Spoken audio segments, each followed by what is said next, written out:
প্রভু নিয়ে এসেছি তো তোমারই তরে, তোমারই জন্য।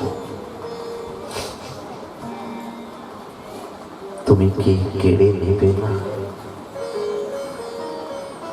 যেমন করে নবদ্বীপের বাজারে তুমি কেড়ে কেড়ে নিতে, এখন কি আর সেভাবে কেড়ে নাও না? আমি কি করে তোমার হাতে গিয়ে সামান্য দ্রব্য দেই? মহাপ্রকাশকালে শ্রীধর কি বলেছিল? প্রভু যখন বলছে শ্রীধর কিছু চাও, শ্রীধর কিছু চাও, শ্রীধর বলছে প্রভু আমার যেন জনম জনম প্রভু হয় সেই। প্রভু বলে কে? তুমি যে বলছো জনম জনম যেন প্রভু হয় সে, এই সেটা কে? বলে ওই যে নবদ্বীপের হাটে এসে বামুনের ছেলেটা আমার সব দ্রব্য কেড়ে নিয়ে যেত। আমি যখন হাত চেপে ধরতাম যে আমার দ্রব্য নিচ্ছ, মূল্যটা দিলে না যে, হেসে হেসে দিয়ে বলতো মূল্য তো দিয়ে দিয়েছি। শ্রীধর বলে কখন দিলে? মিথ্যে কথা বলছো, বামুনের ছেলে তুমি না ব্রাহ্মণ ঘরের ছেলে, তোমার তো মিথ্যে কথা মুখে সাজে না। ব্রাহ্মণের একটা বড় গুণ সত্য, সত্য ত্যাগ করে তুমি মিথ্যে কথার আশ্রয় নিচ্ছ। কখন দিলে মূল্য? বলে এক্ষুনি দিলাম। কোথায় বলল? শ্রীধর আমাকে সাক্ষাতে দেখছো, আমি তোমার দিকে তাকিয়ে হাসলাম, এটা কি মূল্য নয়?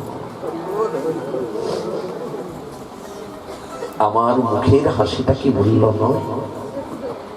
ঠাকুর আমি অত শত জানি না, আমার টাকাটা দিয়ে যাও, আমি দরিদ্র ব্রাহ্মণ, এই মোচাটা কিনতে আমার পয়সা লেগেছে, করি দাও। আজ পর্যন্ত একটা করে যদি দিতেন শ্রীধরকে, আজ পর্যন্ত দেয়নি। আচ্ছা প্রথম প্রথম না হলে কাড়াকাড়ি করতেন, শ্রীধরই বা কেমন? যখন বুঝে গেল যে ও করি দেবেই না, তাহলে রোজ রোজ এরকম কাড়াকাড়ির দরকারে কি নিয়ে যায় তো যাক না। শুধু শুধু কেন তুমি তার সঙ্গে দ্বন্দ্ব করো? আসলে কি জানি, স্বয়ং ব্রহ্মাণ্ডপতি লক্ষ্মীপতি আমার কাছে সে হাত পাতে, এটা যে আমার কত গর্বে, এ কথা কাকে বলবো? আচ্ছা ঠাকুর সেই রূপে কি তুমি এসে দাঁড়াবে না? তুমি কি এই গম্ভীরার এক কোণে দাঁড়িয়ে থাকা শ্রীধরের কাছে এসে বলবে না, শ্রীধর তুমি কি এনেছো? আমার লজ্জা করছে, এই সামান্য দ্রব্য তোমাকে গিয়ে দেব কি করে? অন্তর যাবে কি আর অন্তরের ডাককে ফেলে দিতে পারি? ছুটে এসেছে শ্রীধর, আমার শ্রীধর কই? এই যে ভক্তগণ যে যার প্রতি উপহার নিয়ে এসেছে, শ্রীধর কিছু আনেনি আমার জন্য। এতক্ষণ দেওয়ার জন্য ব্যগ্র ছিল, প্রভুর জন্য এনেছে। যেই প্রভু ছুটে এসেছে দেব, অমনি শ্রীধর দ্রব্যগুলি লুকিয়ে দিয়েছে। এটা কি দেওয়া যায়? এই সামান্য দ্রব্য চা। প্রভু সোনার পাত্র নন, কেড়েই নিচ্ছে শ্রীধরের থেকে। আচ্ছা এমন ভক্তের কাছ থেকে প্রীতি উপহার কজন ঠাকুর এভাবে নিয়েছে? এই হচ্ছে আমার গৌরাঙ্গের করুণা। পূর্ববৎ ভক্তগণ তারা গিয়ে 4 মাস ছিলেন, সেই রূপেই গুন্ডিচা মার্জন, সেই রূপে রথযাত্রা, আনন্দ উৎসব আমরা পূর্বে এগুলি আলোচনা করে এসেছি। মহাপ্রভু ভক্তগণ সঙ্গে 4 মাস থাকলেন, ভক্তগণেরও আনন্দ। এক এক ভক্ত এক এক দিন প্রভুকে সেবা দিতেন, মহাপ্রসাদ নিয়ে এসে জগন্নাথী প্রভুকে ভিক্ষা দিতেন। কিন্তু 4 মাস কেটে যাওয়ার পরে প্রভু চিন্তা করেছে যে আচ্ছা ভক্তগণ যদি এই নীলাচলেই থেকে যায়, তাহলে তো আমার খুব আনন্দই হয়। কারণ ভক্ত সঙ্গে সঙ্গে কীর্তন, এই যে আনন্দ, এটা তো শুধু নীলাচলবাসীকে নিয়ে মেটে না। গৌড়দেশের সংকীর্তনের যে একটা আনন্দ, সংকীর্তনের মুখ্য ক্ষেত্র হচ্ছে এই গৌড়দেশ। এখানে সংকীর্তনের সুর তাল, এখানে সংকীর্তনের যে একটা প্রেম, এটা সর্বত্র খুঁজলে মিলবে না। সংকীর্তন হয়, এখনো হয়, কিন্তু সংকীর্তনের ভিতরে যে প্রেম অনুভব, এটা গৌড় দেশবাসীর কণ্ঠে বিশেষ রূপে অনুভব করা যায়। মহাপ্রভু তাই ভাবছেন, আমার যত কীর্তনিয়া মুখ্যত গৌড় দেশেরই, আমার যত কীর্তনিয়া তারা তো গৌড় দেশ থেকেই এসেছে। এই গৌড় দেশবাসী যদি আমার কাছে থাকে তবে তো আমার সুখ। কিন্তু সর্বভক্ত যদি এখানে থেকে যায়, গৌড় দেশে তো আধার নেমে আসবে, সেখানে তো ভক্তি সূর্য আর উঠবে না। ভক্তগণের সঙ্গগুণে যে সাধারণ মায়াবদ্ধ জীব, সংসারী জীব, তারা যে হাদুর প্রাণ গৌর বলে তাদের সঙ্গে গাইবে, নাচবে, তাদের সঙ্গে বৈষ্ণবের সেবা দেবে, এ ভক্তির পথ থেকে তো সম্পূর্ণ চ্যুত হয়ে যাবে। এটা কিন্তু জগতের নিয়ম। আজ থেকে 20 বছর পূর্বে প্রায়, যখন গম্ভীরার পীঠাধীশ প্রভুপাদ ধ্যানচন্দ্র মহান্ত গোস্বামী উনি আসতেন এতৎ অঞ্চলে, তখন এই সমগ্র এলাকার ভক্তবৃন্দ ছুটে যেতেন সমাজে। 4 দিন 3 দিন ধরে উৎসব হতো। প্রায় সর্বভক্তগণ আনন্দ উৎসবে মেতে যেতেন। তখন একটা ভক্তির যে পরিবেশ ক্ষেত্র ছিল, আজ প্রচার কিন্তু অনেক শতগুণ বেড়েছে, কিন্তু সেই আন্তরিক প্রেম প্রীতি সেটা কিন্তু এখন আর ততখানি হচ্ছে, কিন্তু সেটা কি প্রাণহীন। কীর্তন হচ্ছে, আনন্দ হচ্ছে, শুধুই নৃত্য হচ্ছে, চোখের জল নাই, প্রেম নেই। মহারাজজি যখন বিদায় নিয়ে যেতেন, প্রায় 1000 ভক্ত পেছনে পেছনে যেত। আমরা দেখেছি, চোখে দেখেছি আমরা। তখন সর্বভক্তগণ নয়ন জলে ভাসত। ওই যে মহৎ আসতেন, ওনাদের কিঞ্চিত আকর্ষণেই তো আমরা এই ভক্তির একটা যে কিছু আলো রয়েছে অনুভব পেয়েছিলাম। তাদের করুণারূপী আকর্ষণই তো আমাদেরকে কিঞ্চিত এই পথে উঠবার সুযোগ করে দিয়েছিল। আমরা তো পথভ্রষ্ট ছিলাম, কিন্তু তাদের কৃপা আশীষই তো আমাদেরকে পথে তুলেছে। অগ্রসর তাদের করুণা সাপেক্ষ ছিল, কিন্তু অগ্রসর স্থিমিত।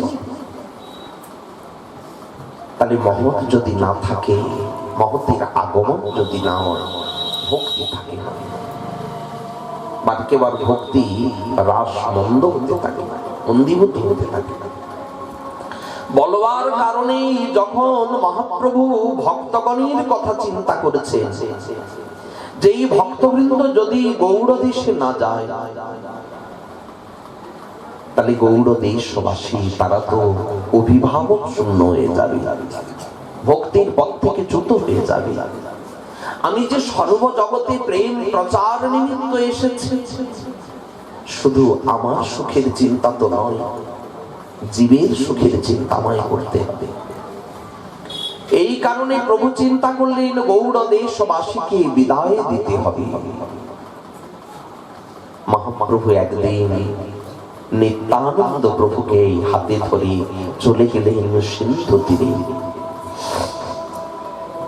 সাগরের ধারে 2 ভাই বসে আছে নির্জন।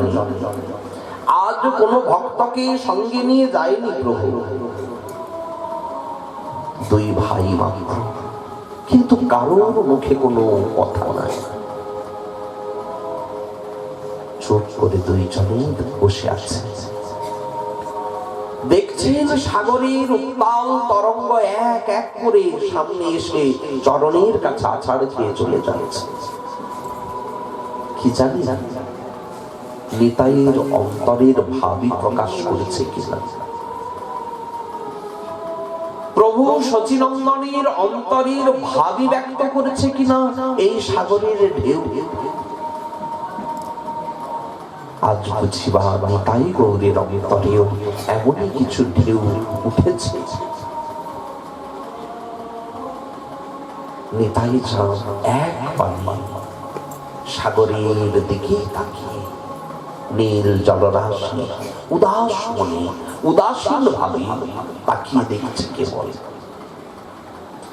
এদিকে শচীনন্দন দীর্ঘ সময় স্থির থাকার পরে নিতাই চাঁদের হাতটা চেপে ধরেছে। নিতাই, তুমি আর আমি কি ভেদ? দুই ভাই একদম সমান প্রকাশ। কিন্তু নিতাই, তুমি আমি যদি একসাথে নীলাচলে থাকি, তাহলে গৌর দেশে উদ্দাম প্রেম বিতরণ লীলাকে করিব। তুমি যে রূপে সর্ব আপাময় কি পাপী কি তাপী কি অপরাধী সকলকে যে রূপে তুমি প্রেমদান লীলা করেছ, সেই প্রেমদান গৌরবাসীকে কে করিবে? বিরলে নিতাই হাতে ধরি বসাইয়া মধুর কথা কনে ধীরে ধীরে মধুর ভাবে বলছে গৌর হরিরাজ। নিতাই, আমরা দুই ভাই, আমরাই তো প্রেমের কান্ডারি। জীবেরে সদয় হইয়া সুরধ্বনি তীরে যাই। দেখো, এই যে কলির যে তাদের প্রতি তুমি সদয় না হলে তারা কি অকুলের কান্ডারিকে খুঁজে পাবে? তুমি যে অকুলের কান্ডারি, অদোষ দরশী, তুমি যে করুণার মূর্তিমান স্বরূপ। জীবের সদয় হইয়া হরি নাম লওয়াও গিয়া, যাও নিতাই সুরধ্বনি তীরে। একদিন শ্রী গৌর সুন্দর নরহরি নিভৃতে বসিলা নিত্যানন্দ সঙ্গে করি। নিতাইয়ের হাতে ধরেছে, প্রভু বলে, শোনো নিত্যানন্দ মহামতি, সত্তরে চলহ তুমি নবদ্বীপ প্রতি। নিতাই চাঁদ কেবল কথাগুলি শুনছেন, কোনো উত্তর দিচ্ছেন না। প্রভু বলছে, নিতাই, আমার উপরে রাগ করছো? আমি যে আজ তোমাকে চলে যেতে বলছি, তুমি কি অভিমান করছো, রাগ করছো আমার উপরে? নিতাই তাতেও কোনো উত্তর দেয় না, প্রত্যুত্তরে কিছু করছে। দেখো, নিতাই প্রতিজ্ঞা করিয়াছি আমি নিজ মুখে, আমি যে নিজের মুখে একটা প্রতিজ্ঞা করেছি, মূর্খ নীচ দরিদ্র ভাসাবো প্রেম সুখে। কে মূর্খ কে নীচ বিচার না করে সকলকে প্রেমে ভাসাবো। তুমিও থাকিলা যদি মুনি ধর্ম ধরি, আপন উদ্দাম ভাব সব করি হরি। বলো দেখি, জীবের কি প্রকারে হইবে উদ্ধার? কি করে জীব উদ্ধার হবে? তুমি যদি এরকম উদাসীন হয়ে যাও। এখন নিতাইকে বলছে, তুমি সুরধ্বনির তীরে যাও। প্রভু কহে নিত্যানন্দ সব জীব হইল অন্ধ, কেহ তো না পাইল হরিনা। এক নিবেদন তোরে নয়নে দেখিবে যা, কৃপা করি লওয়াইও না। কৃত পাপী দুরাচার নিন্দুক পাষণ্ডিয়া, কেহ যেন বঞ্চিত না হয়। সমন বলিয়া জীবে যেন নাহি রয়, সুখে যেন তারা হরি নাম লয়। নিতাই তোমার কৃপায় যদি এই কলির জীব সুখে হাগর প্রাণ গৌর হরি বল হরি বল বলে আর যদি গাইতে পারে, নাচতে পারে, তোমার কৃপা বিনে কি কলির জীব ভক্তি পাবে? তাই নিতাই তুমি সুরধুনীর তীরে যাও। নিত্যানন্দ প্রভু তখন সব কথাগুলি শুনে গৌরীর দিকে কেবল একবার তাকালেন, কিন্তু তাকিয়ে থাকতে পারলেন না।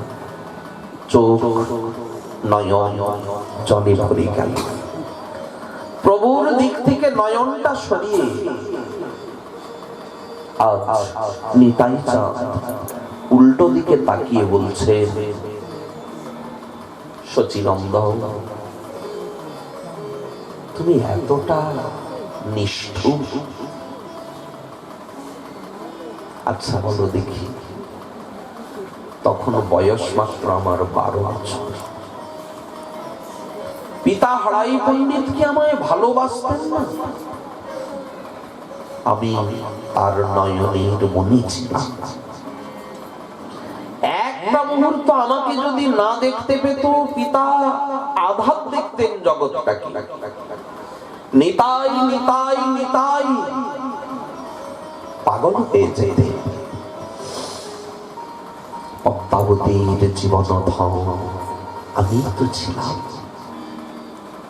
12 বছর বয়স, কি বুদ্ধি হওয়ার কথা এই বয়স। একটা 12 বছরের শিশুর কি এমন বুদ্ধি হবে?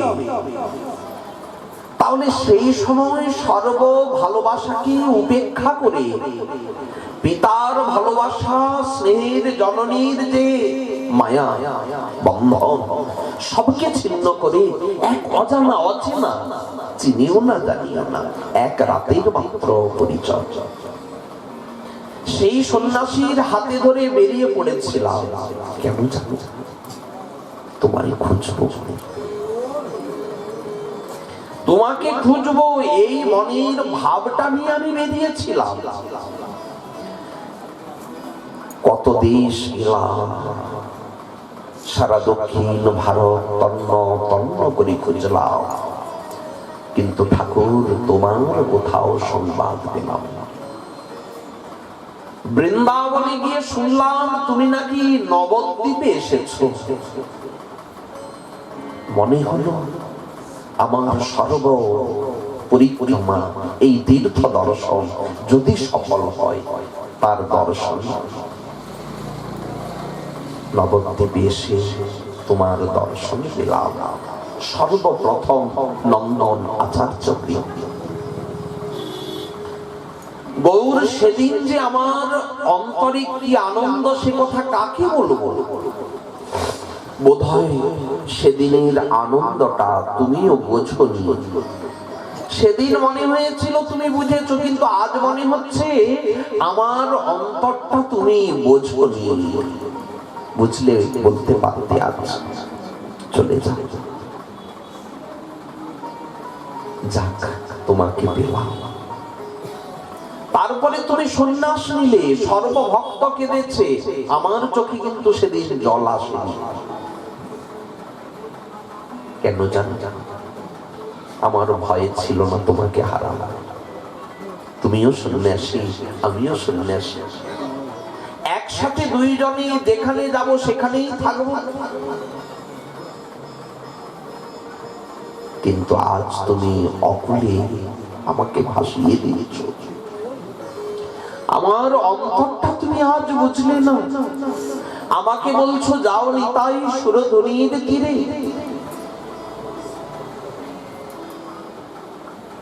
তোমার থেকে জীব আমাকে অনেক বেশি ভালোবাসে। তুমি আমাকে ভালোবাসো না, তাই তোমার থেকে আমায় তুমি দূরে সরিয়ে দিচ্ছ। গৌরীর নয়ন দুটো ছলছল করেছে, টকটক করে জল পড়েছে। নিতাই, তুমি তোমার কথা খালি বলে গেলে, তোমাকে ছেড়ে তোমাকে হারিয়ে আমি যে কতটা দুঃখী, এই কথাটা কাকে বোঝাবো? তুমি বলবে তাহলে আমায় পাঠিয়ে দিচ্ছ কেন? দেখো, আমি যে বিশ্বম্ভর নাম ধরেছি, এই বিশ্বকে নামে প্রেমে পূর্ণ করব, এই আমার সংকল্প। যদি ব্যর্থ হয়ে যায়, যদি নাম প্রেম কেউ না পায়, দেখুন তার না কেহ যেন বঞ্চিত না হয়। সমন বলিয়া ভয় জীবে যেন নাহি রয়, তারা যেন সুখে হরি নাম লয়। হরি বল হরি বল তারা যেন বলতে পারে।